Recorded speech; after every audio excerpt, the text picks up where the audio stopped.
People don't hear the word impeachment and have a positive connotation, but some Republican candidates are now embracing it. Christy Etheridge is connecting the dots between this impeachment inquiry and campaign donations.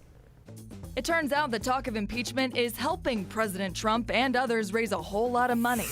Let's connect the dots.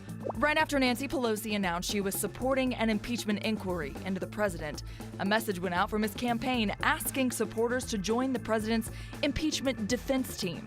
Within 3 hours, his campaign had collected $1 million.